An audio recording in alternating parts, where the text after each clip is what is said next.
started. I think we'll still have some stragglers dropping in. But thank you everyone for coming this evening. As if you couldn't tell from my emails, I know Stephanie was sending similar emails. We're very, very excited to have Patrick with us today. And so for those of you who may or may not know him, and I'll let him do a more formal introduction, he is kind of a brain power here out of Fargo, North Dakota, one to watch in fundraising and nonprofit kind of development world. I know he's written a book, and if you are big on Facebook, I follow him all the time, and I know Stephanie does. Really, really great stuff and content coming out from his crew all the time. So our hope today is to talk a little bit and pick his brain about fundraising and community partnerships at your farmers markets. So I know I'll let him speak a little bit more here, but we'll go ahead and get started. Awesome. Well, thank you so much for inviting me. I nerd out anytime I get the opportunity to talk about fundraising in a brand new setting, and this is a brand new setting for me. I don't think I've ever spoken to a group of people who are planning on doing farmers markets. So I'm going to chalk this is the bucket list. I'm just getting through all of the groups I can ever possibly get in front of to talk fundraising with. So this is a good one. So my name is Patrick. I have been doing fundraising for about 15 years professionally. 3 years ago today, I launched a consulting firm that helped nonprofits kind of figure out their fundraising and marketing and storytelling and that kind of stuff. And so I kind of live this stuff every day. And usually I get the questions on what the hell I do first. Like that's kind of usually the first question that a lot of people ask, because most individuals, and I'm sure yourselves included, are accidental fundraisers. You didn't really go to school. I mean, unless Shelby, you're going to school for annual giving fundraising planning, but I'm guessing that's probably not the case. Nobody does that. You really just fall backwards into it, or you do it out of necessity because either your organization needs cash or you seem to be the most personable one that seems to be the most comfortable asking for money, and they just put you in that position anyway. So I help nonprofits get through the slug and the slog of trying to figure out how it makes sense for them to raise money, and then how to position it and sort of give value, and how to tell your story in a way that people want to give you money. And then what do you do with it is up to you. I just want to make sure that you get a lot of it and go from there. So I'm really excited to talk with you tonight. I think one of the interesting things about living in North Dakota, where we are the food production capital of the world, but we're also this random food desert where there is zero ability to get fresh fruits and vegetables in the middle of a state that is so agricultural centric, which is the most bizarre statement you can make in the entire world. So what you do matters. And I really don't mean that in a patronizing sort of way. It, honest to God, matters. And there are people in communities all over this place that don't have access to fresh fruits and vegetables. And it is a cry and shame when you live in the most fertile part of God's green earth here in the United States. So I think what you're doing is important. I think that's sometimes hard to remember when you are flustered and you have to raise a bunch of money and you got to get sponsorships and do the logistics of setting up farmers markets and then getting people to show up and then COVID things or whatever. And so it's hard to remember that what your work is doing and what the purpose of raising money to fund a lot of these things is unbelievably important. So just maintain that in the back of your brain. I know it's sometimes hard to do, but you should do that. So tonight, I'm going to give you kind of some really high level things for the first 20 minutes or so. I'm not going to talk longer than that. Nobody wants to hear me babble for more than like 25 minutes. But I think what would be great is if we could work out certain situations or fundraising questions that you might have. We'll work out solutions in real time. I feel like that's probably the best route to go, or give everybody the best ability to answer their own individual questions from their own communities with their own issues that not necessarily have sort of a universal playbook on how to do event sponsorships and value adds to your own community. So if that's okay with you, that's kind of how we're going to start, and we'll go from there. Hooray. So one of the things so I'm going to go over a couple of things. One, a sales pitch on how to actually ask for money, which is the most terrifying thing in the entire world, apparently, is not speaking in public. It's actually asking people for money. I would dare you to actually put that in an actual poll if you said, hey, you need to speak in front of 1,000 people or ask one person for money. And I guarantee you, I'd be like, just put me on stage. I'll pee my pants and I'll take my risks there. Because nobody wants to ask for money. And mostly because they think it's this very complicated, you need to know a lot about a bunch of things and be an expert in the field and blah, blah, blah. When really you're just having a conversation on how you can match their values and their wants and their loves to a thing that you are putting on, regardless if they're a business or an individual or anything in between. One of the other things I want to talk about is, and kind of going along the lines with that, is the confidence in which to do it. A lot of people will say, well, I could never do that. I'm going to call BS on that because everybody can. They just choose not to believe that they are in a position to ask for money or position them to sort of curate an ability to put them in a position to help people funnel money towards your cause. So that's another thing. I'd love to talk about sponsorship levels. These are kind of confusing. They change at all times, and a lot of people just don't know how. Starting from whole cloth is very difficult. And then kind of wrapping it up with how much value we can build within our community from those sponsorships. So I'm going to start with those 4 topics. Anybody have anything they wanted to add, or they had any specific questions to it? I have 3 kids. I cannot be interrupted. That's my whole life, is just being interrupted. So if you had any things that you wanted to add to this or make sure that I talk about, I'm more than open. Major gift. Major gift. Oh, hi. Yes, we can talk major gifts too. That'd be awesome. Also, happy anniversary. Oh, thank you. I appreciate that. Perfect. All right. So I'm going to write down major gifts, which are just like regular gifts, only larger. I hate to spoil it. That's a spoiler alert. Same thing. Okay. So for a sales pitch standpoint, you're probably going out in your community. You probably have a list of people that you probably want to hit up. Maybe a bank, maybe an insurance firm, insurance company, whatever, or an individual. And they might be just absolutely perfect for your farmers market. They probably have somebody who is in organic or sustainable farming in their family, or they know that they've got a prize winning vegetable garden in the back of their, or they've got somebody in their family who's like a master gardener. Whatever their connection is, that they would be a perfect sponsor for your organization. But you clam up because you don't know what to say. I'm going to give you 2 kind of things that you want to work on. It's, do you know their capacity to give? And do you know if they have affinity for anything that you do, right? So if they have the capacity, if their bank has gone bankrupt or they've gone out of business, they probably don't have any money to give you. In any other situation, they have marketing that is built in for community involvement, usually.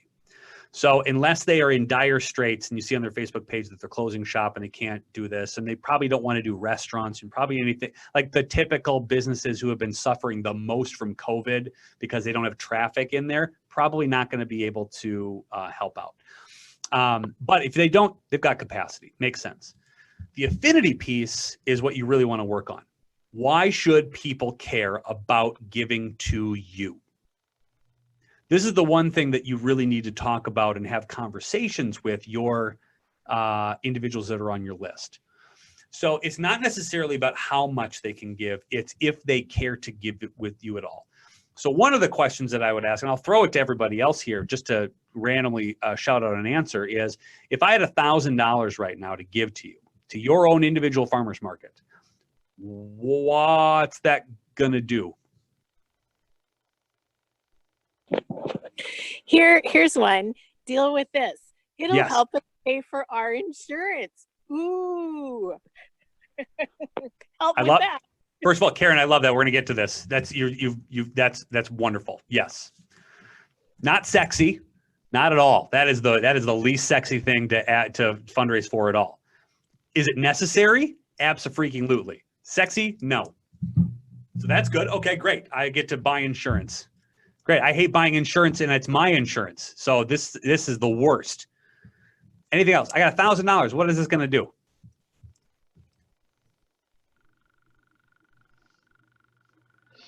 That's it?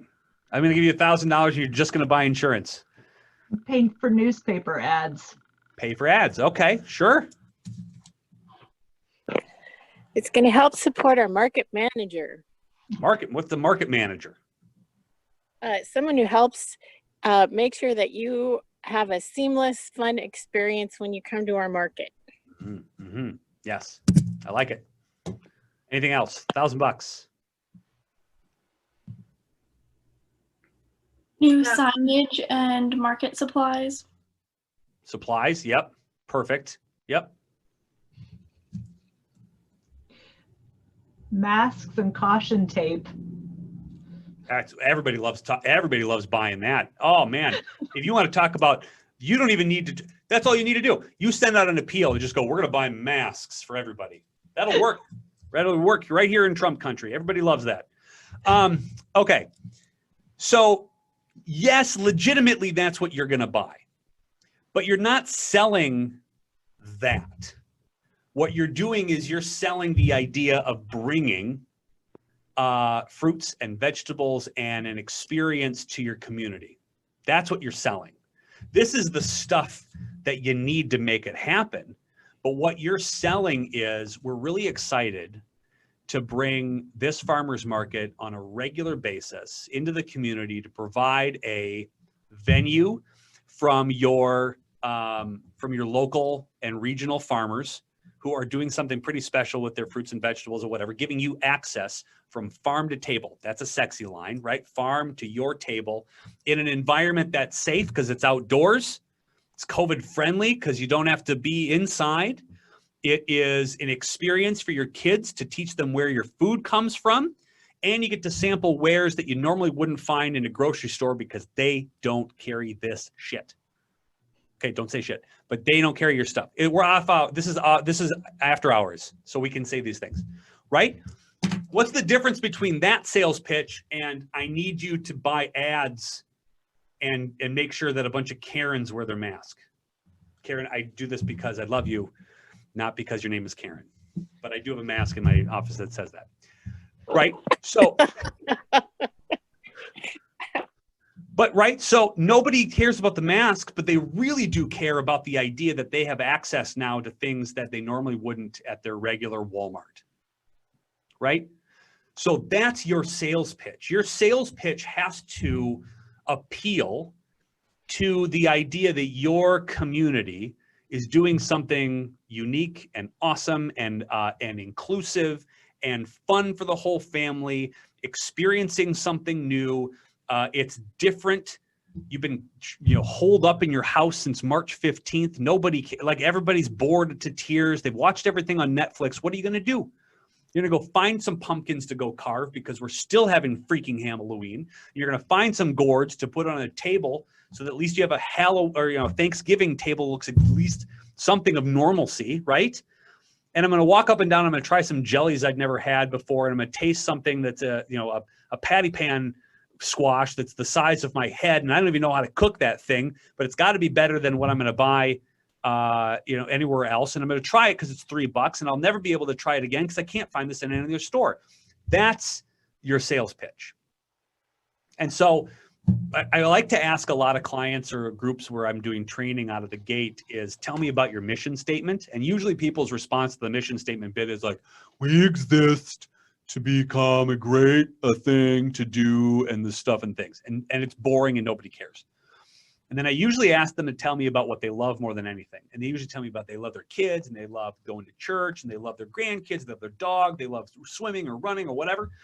And the passion that comes out of them talking about what they love is exponentially more than they talk about their stupid mission statement, because nobody cares about a mission statement. But everybody cares about what they're passionate about. Everybody here on this call who's involved with the farmers market or who's involved with local farming or local sustainable ag or whatever, they're canning or putting together preserves is exceptionally ecstatic about that. So use that passion about what you are going to bring to the community to show off and really enlighten everybody about what benefits that people have and the ability to kind of experience something brand new. Bring that to your sales pitch, and then you try asking for money for the other stuff, and you're going to find a vast difference of people's ability to kind of want to know more about what you're going to bring. Are you going to bring a musician? Are you going to bring some activities? Are you going to have some food that nobody else has tried before? Have you done this for years? Is this the first time you're going to do this? Like, all of those things are exciting. Everything else that you're funding it for is, yes, legit. Like, you can't run it without insurance. You can't run it without some of the supplies. You can't run it without, you know, sort of running ads in the local paper or whatever you're going to do on social media. But what people are going to be drawn to is how excited you are. And then you're going to get your big champions who have nothing to do with farmers markets to be as excited about things that you're trying to sell as you are. And that third-party endorsement is going to be exponentially more important than you trying to figure out how you're going to get sponsorships yourselves. Because you're going to get people to go, I'm ecstatic about this year's farmers market because I haven't had jalapeno jelly from, you know, Phyllis down the road since last year. You pour that over cream cheese for your Super Bowl party and you're going to become a freaking hit, right? Make sure you get some Triscuits. Like, you're making, you know, recipes up as they go along. You're providing them value to take odd bits and ends of fruits and vegetables that they haven't ever tried or they haven't tried in a long time, giving them a refreshed new appeal to a lot of that stuff as well. So that's the way your sales pitch has to be. It has to be something extraordinarily more passionate than what you're actually funding for, and positioning this as a unique experience that you're proud to bring to your community and that we'd love support in a financial way from you and your business. Make sense? A little different than going through your, you know, and then today for $500, we'll put your name on a sign. Nobody cares. They'll eventually care, but like, that's what normally we think about from a sponsorship. Stephanie, you unmuted and you look like you want to say something. Well, I just wanted to chime in for the interns, if they're wondering about what, you know, what they'd say, what are they passionate about? Well, you've all given us, or you're going to give us a bio for our social media spotlights of you. And we asked you about like a favorite memory from your internship, or why do you care about farmers markets? And you've all had some great statements. So like, you've already started that work. So yeah. Just Yeah, that's exactly right. So that's the kind of thing you're going to appeal to people's passion. Most people in, you know, flyover country here have been a part of 4-H. They remember going out and either, you know, if they weren't picking rocks, they were doing something within a farming community. They remember that this is, you know, you're appealing to the old school sensibility of like, men back in my day when we had fruits and vegetables and peaches that were in my grandma's basement, like that. You're appealing to that. And I think that's really an interesting memory to help harness. And then they're going to connect like, wow, I remember when I was as passionate about 4-H and I was passionate about, you know, agriculture the way that you were. And I think that will help you open up some doors. One of the questions that Stephanie had was talking about how to make the list of people to ask. That's easy. Find everybody in your community that sponsors a bunch of crap, and that you know they're going to give you money. It's your local service clubs. It's your local social clubs. That's your first list. They've got money. They have to give it away. They really like learning about stuff because if they're going to have their Swedish meatball dinner at lunch on the Tuesday to Good Old Boys Club before they have drinks at 2 o'clock, they're going to want to learn something about what happens in the community. They're desperate for content. So if you go up to them and say, hey, listen, we're putting on these farmers market. We'd love to have you sponsor a booth. And this is why. You know, remember when you were doing this, remember you had the lemonade stand outside when you were 5 years old, or selling baseball cards by the side of the road. And you thought, man, if I make this sale at 25 cents, I'm going to be rich. Well, these are grownups who have, who took what they learned at the lemonade stand and put it into their own gardens and their own resources into putting together amazing produce that you're not going to find anywhere else, at least not tasting any better. You're going to tell me that somebody is going to go to Walmart and buy a tomato that tastes better than what you do in your own garden? B is in B, S is in S. You know exactly what goes on a BLT, and it's not what you buy from Walmart, right? That's to just whittle down and make into a soup that you forget about. And so that's really where, and people know that. But they don't know where to get them. And if you have that and you provide this as an activity that people are going to go and entertain themselves by, great. But that list starts in the community with everyone else who sponsors everything else. That's number one. Number two, it's who should be there. What organizations, what businesses are funding local farms? Speaking of insurance, who's insuring these farmers? Who's insuring some of these places? Everyone has an insurance agent. Everybody should be on that list. Anybody who believes in community, everyone who believes in like how do you build a structure for good. Everybody who's writing into the local newspaper who thinks that their local community could do better. Well, then you find them and have them have conversations. Speaking of the confidence piece here, which is just knowing that you're going to raise a bunch of money because you know you're doing the right thing because it's a pretty awesome and amazing thing you're putting on, is that confidence means you just have to have a conversation with each individual in your community. Say, who else is as passionate about these farmers market as we are? Anybody? They're going to lead you to somebody else who loves doing that, or who used to win grand prize pie contests at the state fair. Meredith down there, and her husband is sitting on a pile of money, because they sold a bunch of farmland back in the 80s or whatever. Like, you're going to find where that money is by having conversations about how excited you are about putting on a farmer's market locally, for sure. So any questions on those two things? Make sense so far? I know it sounds easy because it is. You overcomplicate it in your brain. Like, I don't know what to do. Yeah, you do. You know how to do this.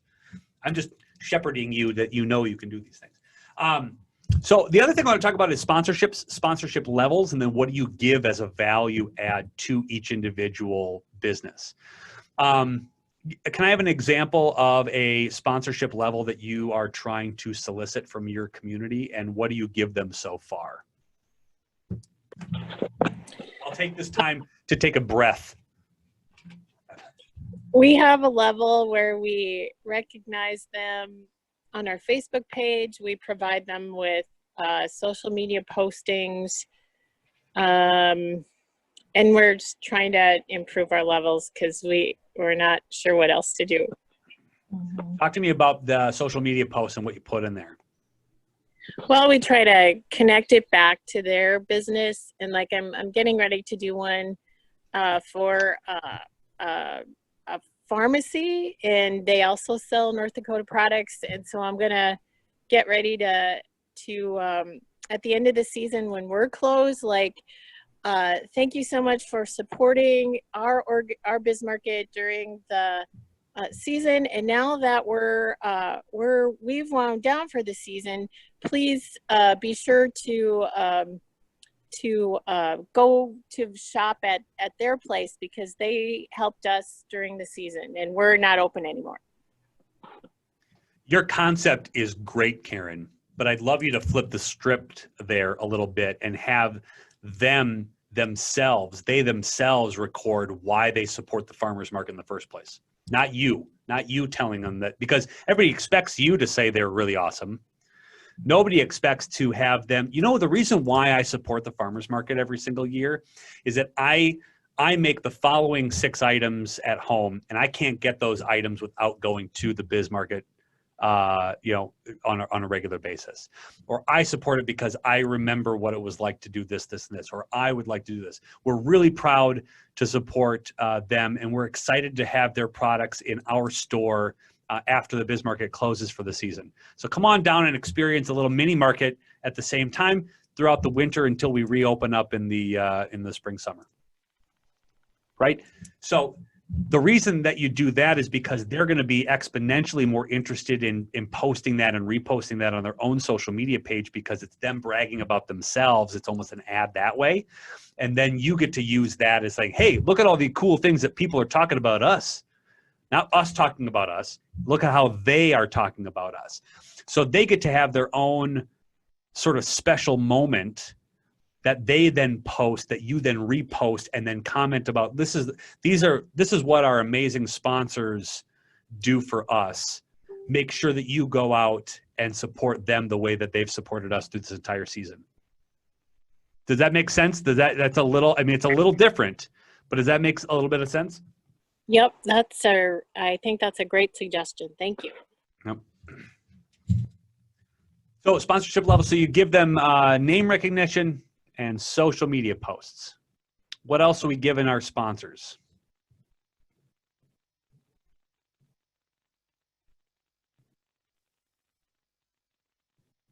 We have given them a free table at our market during the season so they can come display about their business. Sure.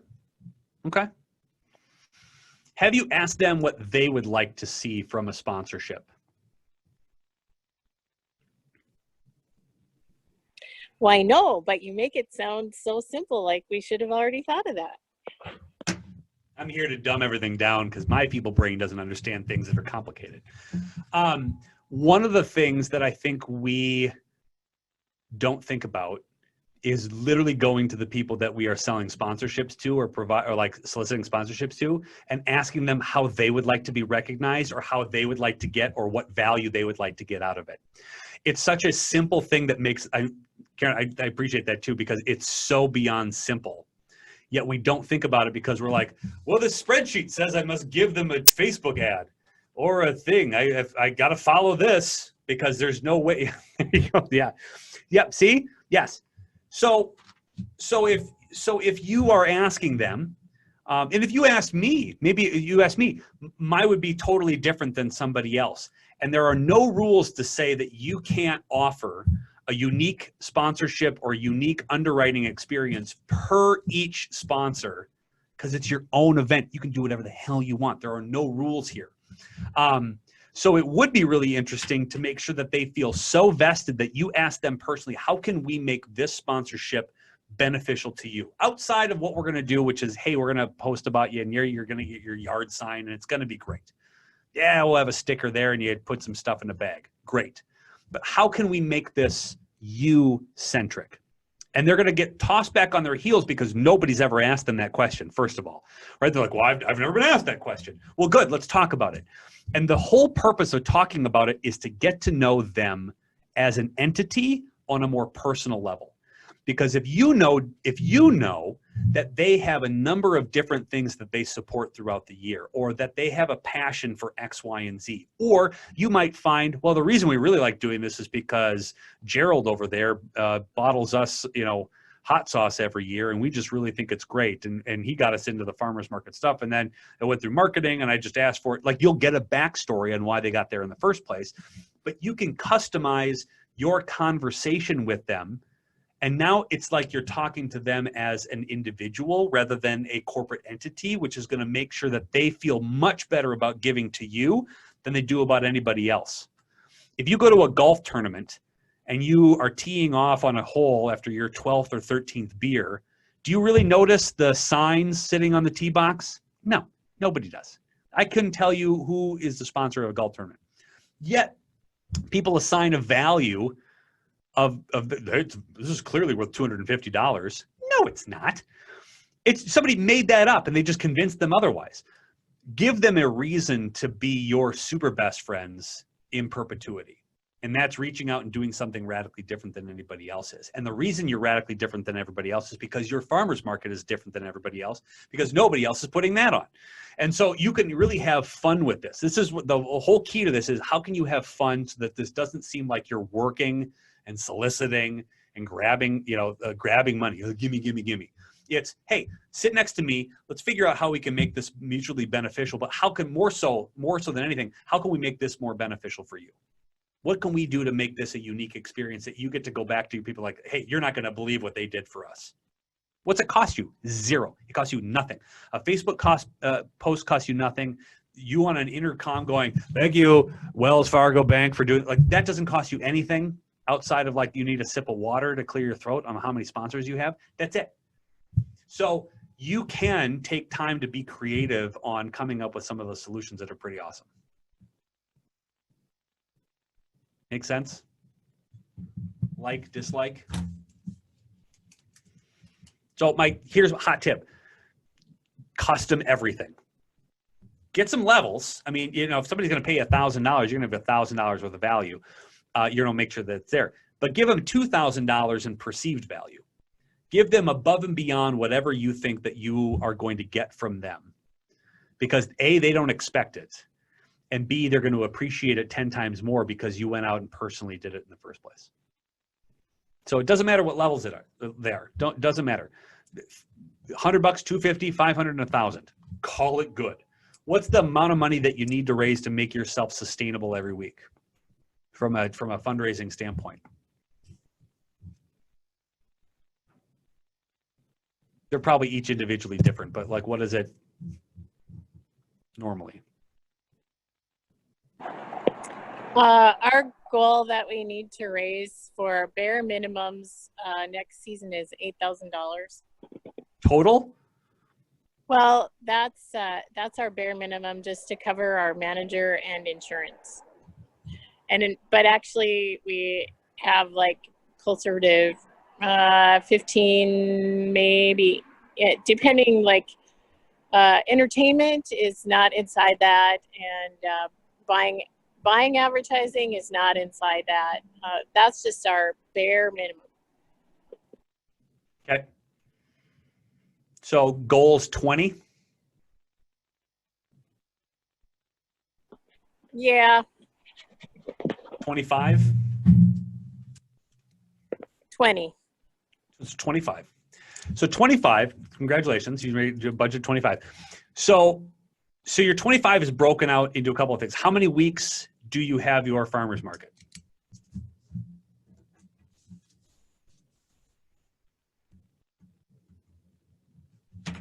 Karen's not going to talk to me anymore because it's going to go up to 30 if she doesn't answer me very quickly. No, I'm sorry. There was just a really loud motorcycle going by. So I got you. That's okay. We have 16 weeks of market. Karen, I don't know if you can see my face or you're just out painting and you can't see my face, but I just want to let you know that that's so little per week. Like 20, yeah, here it is. So $25,000 divided by 16 weeks is $1,562.50. It's your weekly need. How many businesses are in Bismarck? How many businesses? Yeah. On average, we have 15, and we have up to 40 on our total list, but not everyone comes every week. So let's just say bare minimum 15. So let's divide that by 15. $104.16 per person that shows up per week. So you could get to the bare bones minimum of having, for $100, you could sponsor a booth every week. Or give us $1,500 and we'll give you one booth you get to sponsor, and you get to be brought to you by whatever mortgage industry for the entire season. That's 16 weeks worth of advertising for less. And you could just totally go, third world country, Sally Struthers on them. For the bare minimum of $105, you get to support these poor farmers markets. Like, you can have that much fun. So the creativity in the sponsorship can go even so far as for $1,000, you could sponsor in like one booth thing. This is going to be brought to you by for 16 weeks, every week for 16 weeks. Your logo goes on this booth. This booth is brought to you by this business.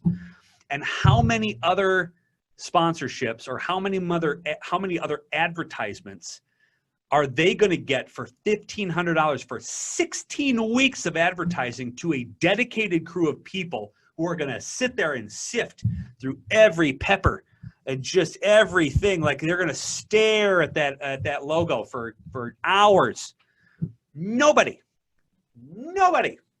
So that's the type of real creative and outside of the box thinking that you can do when you're talking about sponsorship, is get it down to the lowest common denominator. What is the price point per booth per week at your shop at a bare minimum? $104.16. And you multiply that by 16 and take off a couple of bucks for doing it for the entire year. It's $1,500. They get 16 weeks. Like, that's ridiculous, ridiculous. And that type of thing is every week we're going to be, hey, we're coming to you live from the Bell Bank booth here at the Farmers Market Fair. I don't even know what the formal title is. Whatever the formal title of that thing is, that's where you're coming from. And you're doing a live Facebook thing because that's free. And again, it's not politics, so people will tune into it. And they're like, hi, I'm literally standing here in front of the Bell Bank. Hey, thanks, Bell Bank, for doing that. Analytics pick it up, tag them in the post. Thanks, they like it. Every week, 16 weeks. They're going to get sick and tired of advertisements. That's how amazing that's going to be. So really, there's 100 different ways you could do that. But really what you're trying to do is give value. Perceived value and actual value. The perceived value is they're not going to get a better deal in the entire Bismarck-Mandan area than sponsoring the farmers market, because you're gonna just blow them up every single week. They get another announcement of that they're doing things for the community. You know, it's not just giving mortgages out. Now they're giving out tastes of cucumbers to kids. I mean, whatever the case may be, you can make it up as it goes along. It doesn't cost you anything. That type of stuff is going to be amazing. And then the value you give on top of that is shout outs every single week that doesn't cost you a penny, or mentioning that they're going to be there in your social posts that doesn't cost you a penny. Telling people through a thing on sidewalk chalk. For God's sakes, how much does a sidewalk chalk cost? You write Bell Bank on the ground. Congratulations. That didn't cost you any money. And so really you're just adding value layers on top of it. They can't say no because they can't get a better sponsorship of anything out in the area.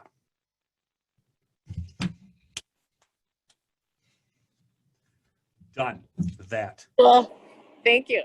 But that's the value build. And I really want to make sure that everybody understands that you want to creatively build value for the people that you're potentially soliciting, and offering them and having a conversation with them about why it's so important to have this farmers market be a reliable source for fresh fruits and vegetables every single week during the summer, so that people can experience farm to table living in the backyard in the old big city of Bismarck, right? That's what you're selling. And you're selling it and you're giving them extreme value, and they're gonna talk about it because you're the ones thinking way outside of the box, not anybody else.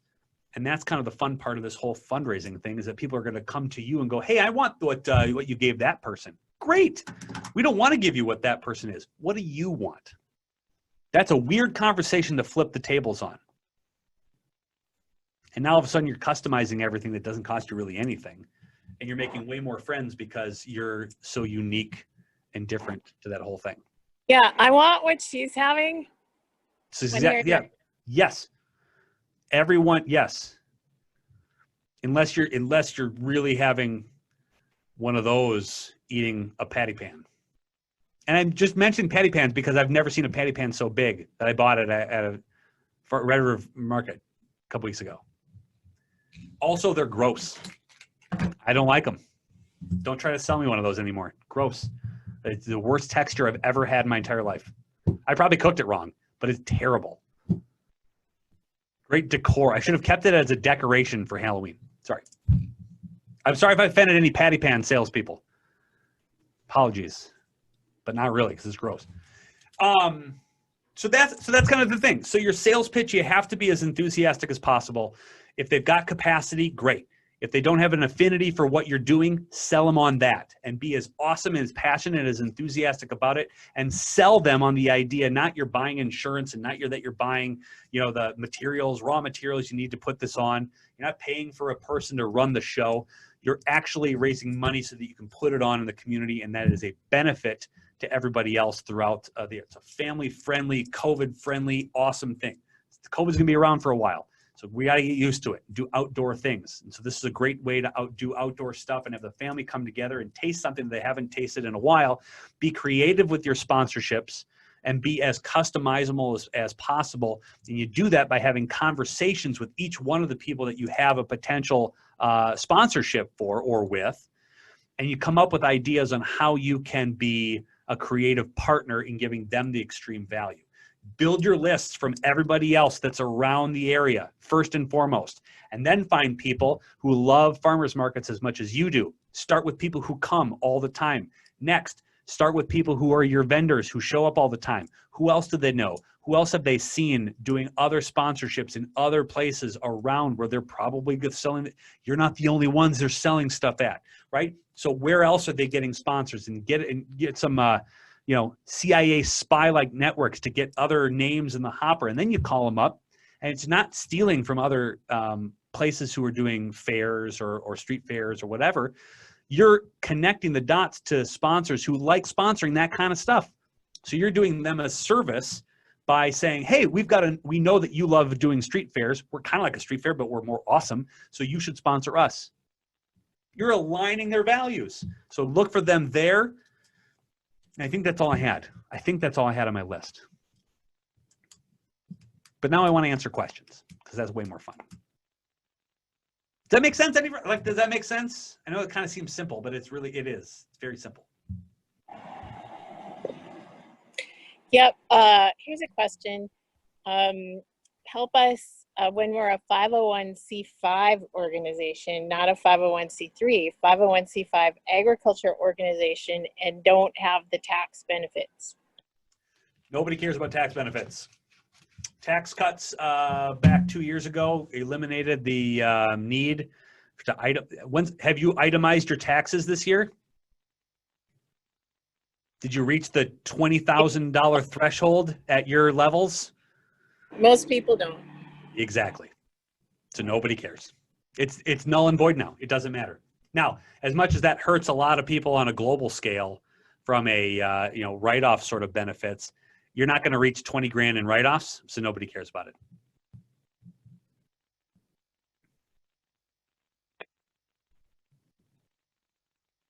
I'd like a better answer than that, but nobody cares seems to be a simple answer, and brevity is not my strong suit, so it's like a great answer.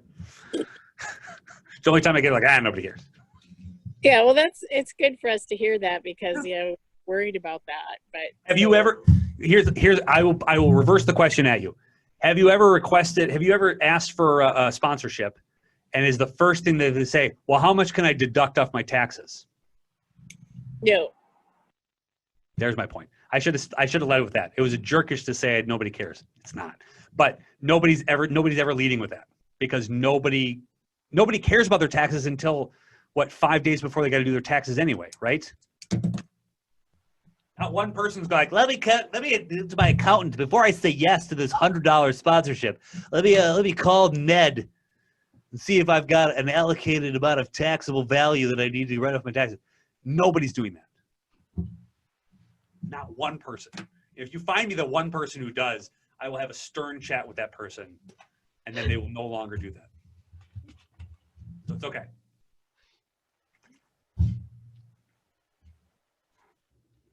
Anything else? Questions, comments? We did this in 47 minutes. We got time. More questions, more.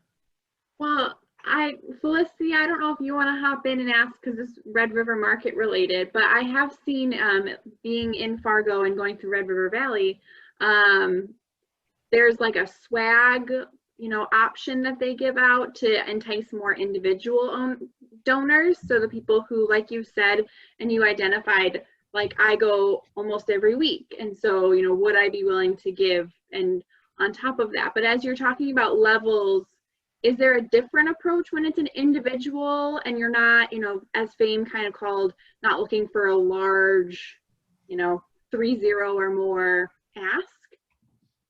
I think if you wanted to get really creative with a membership approach, it's a farmers market membership. So let's just say you have look at that. Yeah, see that thing.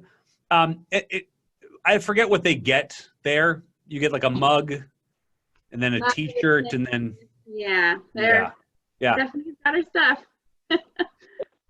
Yeah. Can you guys hear me? Yes. Yeah. Okay. Sorry, I'm on my phone in the car. So we have 3 levels for personal memberships. So the first one is just a $25 donation. It's like a digital wallpaper, digital download. And then for $55, you get a mug. And then for $95, you get a Red River Market cutting board. And we usually just display those right in front at the information booth, and a lot of people will ask, oh, this mug is so cute, how much does it cost? And then we say $50 to $55 donation. And that's usually kind of how we get people interested in that. Mm-hmm. Yeah. Yeah, it's an easy way to do it. How many memberships do you sell a season? You know, as far as new memberships, we usually get about one new person each week, but most of our memberships are recurring, and I don't know exactly how many we have, but I'm trying to think. I know that most people, they just roll over each year and they do that yearly donation, but new ones each week, it ends up being about one person every week will sign up to be a member. Okay. Each community is going to be different, and I know that the Red River Market is, a lot different than brand new ones that are going to pop up around there too, and that's totally fine. What you could do instead of giving them swag is you could say, listen, every week for the $55 membership or the $100 membership or whatever it is, every week there's going to be a featured snack that we make from the whatever that you get to have. So it's a consumable rather than a trinket. It's not something physical, it's something experiential. And that's what I think is missing to a lot of these pieces, is that nobody needs more stuff. It's cleanup week. Have you ever driven down the road here in Fargo-Moorhead? Everybody's getting rid of their crap. So, but people are obsessed now with experiences. And because we've been locked up forever, that experiences is really what we're actually going for. The millennial generation is very much into experiences, Shelby, than it is stuff. I'm just kidding. I'm picking on you. I don't mean, you're not even a millennial anymore. No, you're like what is your generation now? I think I was born like right at the cutoff of millennial and Gen Z. So Gen Z. Yeah. Do Gen Z people like things? They're like the technology Sure. generation. I don't know. Yeah, but if you're not gonna have technology distributed, whatever. A foodie experience every week that is different every week, featured from a different vendor every week, would be an interesting sort of taste around the farmers market. Now you get to come back. It forces you to come back every week, right? Because you want to experience the different stuff. You don't necessarily have to purchase anything. You don't have to have purchase power to buy a bulk group of, mugs or tote bags or anything else like that. And it gives each one of the vendors an opportunity to thank those who are supporting the market on a regular basis, recurring. Felicity, to your point, the recurring donors, they will naturally do this every single year. It doesn't take a lot of them to come back because they just assume it's going to be a good deal and they want, this is kind of what they do. But I think giving experiences as a taste of each one of the markets is a really interesting way to have recurring donations come in without going to the mats and having a design and a thing and a stuff and whatever. I want to add to what Felicity was saying. I'm looking at the little card from Red River Market with all the gifts, 25 and up. You get a digital download with market-themed phone, tablet, and desktop backgrounds. So it's kind of a tangible thing, but it's digital, so it's not taking up space. I suppose there was. Did you guys have to pay an artist to create those, or did somebody donate their artwork? Yeah, I think that a local artist did those for us. It wasn't free, but they did like a reduced cost and just a one-time design, and then sent us the digital files. So. Yeah, that's a cool item. That's a cool thing to have. I really like that too.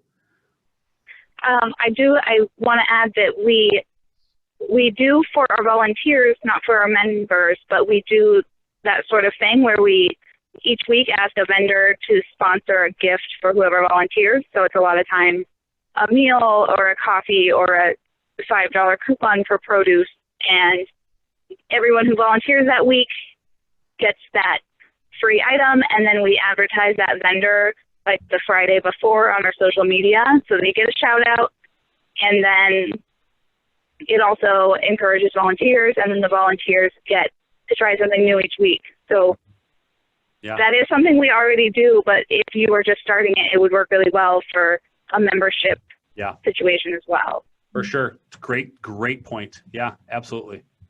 Because again, I think experiences are going to be, especially if you're starting them up from a startup farmers market, I think experiences and tasting something different is part of the allure of trying to like, what else am I going to find underneath these giant piles of stuff that are the back of this truck I've never seen before, I've never experienced. I think that's kind of a cool thing. So, and if you can uniquely do that in your own communities, whoa, who else is doing that kind of stuff too?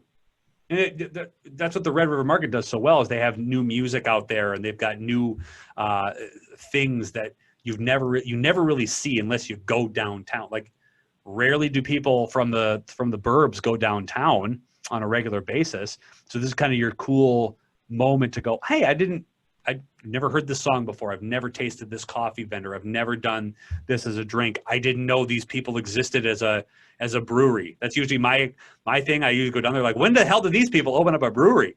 And so there's always some cool new thing that I have not checked out yet, which is why, the market is always so great. But giving them a food experience outside is really going back to your roots and why you're doing this in the first place, which is giving them an experience of that. That's pretty great. So. Could Red River Market ask sponsors to sponsor the gift to volunteers instead of having vendors front that? I'm not sure how they'd arrange that, but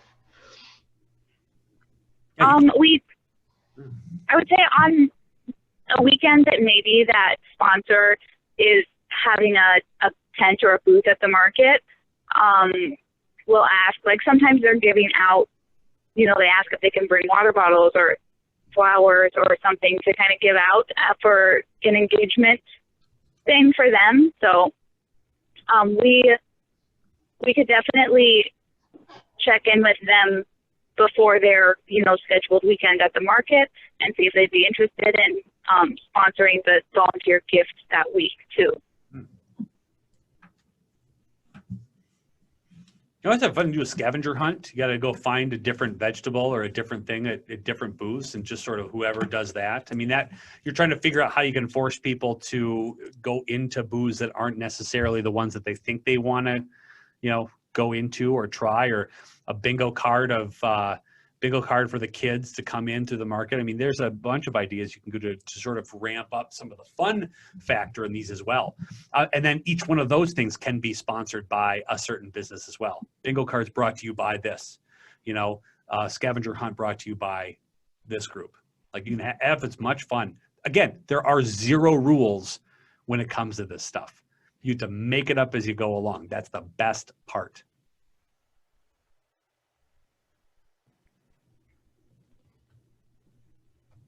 Fame, you had a question about major donors? You did, Fame. I'm sorry. You had major gifts, right? Yeah. Most specifically, engine repairs. Engine repair. Yeah. We have a trolley that has been absent as a team member this year. We used to travel around to different places throughout the community and have like a mobile market, and been able to do that this year because of significant repairs that are needed. And it just feels like a loss for a team. Have you asked or have you brought that up to anybody, or is this just something you're thinking about now to prep for the next year? No, there was one organization that I was kind of confident that they would help out with it, but it's a big amount of money, and that's the problem, is that it is a large amount of money, and so it's hard to 18 grand. Okay. 17,452 or something like that. So would you be willing to help co-brand that trolley for those who help make that a reality? That would be something that I would certainly ask. The other thing is the suggestion we got from the person who turned us down, or the group that turned us down, was another organization that I had actually been looking at, which is specific to vehicles, but they wanted us to ask that person to do the repair, and the repairs are very specific, that there's one organization that they've been able to find that's even able to do the repairs. So, but he's a very giving owner and has done quite a few other things in the past. So it seems like a good match, but again, it's just a large amount of money. Yeah. And I think that the board themselves are not necessarily as prepared to just walk in and, you know, talk about how awesome the trolley is. I guess I've got a little bit more of the fundraising experience. I think you just literally just opened up that's what's wrong right now, is that you have to have a champion to go and say, listen, we're not getting to the communities that we think we can get to with this, and we can with this place. We need somebody who has the ability to help us. We know damn well that you do. And it's in a complimenting way, right? Like we're going to people who we know have the capacity to help us make this a reality. You are the top of the list because you're so not only giving in the community, but you're extremely you're extremely passionate about this the way that we are. And this seems like a perfect match. And we'd love to help out make this. We've got a matching gift from this other group to help foot the bill, but we're looking for 12. Is that something that you would consider doing? Nailed it. Because I think part of the reason you're never going to know unless you ask. And that's the hesitation that a lot of people have, is that, well, I don't know if he's going to say no, or I don't know if he's going to say yes. And then they just go and they don't ask because they assume that they're not going to give him the money. Or if he decides to go, well, I'd like it, but I can't do all 18, I can only do 10. Okay. So now you just have like half to go, and there's bound to be a business or bound to be individuals who will make that happen, because your sales pitch is not about the engine. It's about getting this to communities that don't normally have the ability to go and meet you there. You're meeting them where they're at. You're providing this into the community that normally doesn't have access to this. And your sales pitch is that. I think the trolley is also, it's an actual streetcar trolley that was imported from San Francisco. Right? Is that correct, Fame? Yeah, like maybe 5 or 8 years ago. It's relatively new. Not new, but it hasn't been here the whole entire time that the market has been here. Yeah. So it's really cool.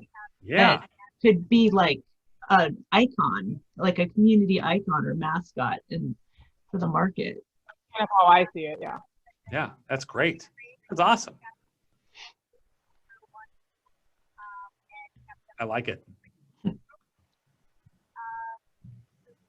Thank you. You're welcome. Hopefully see you soon.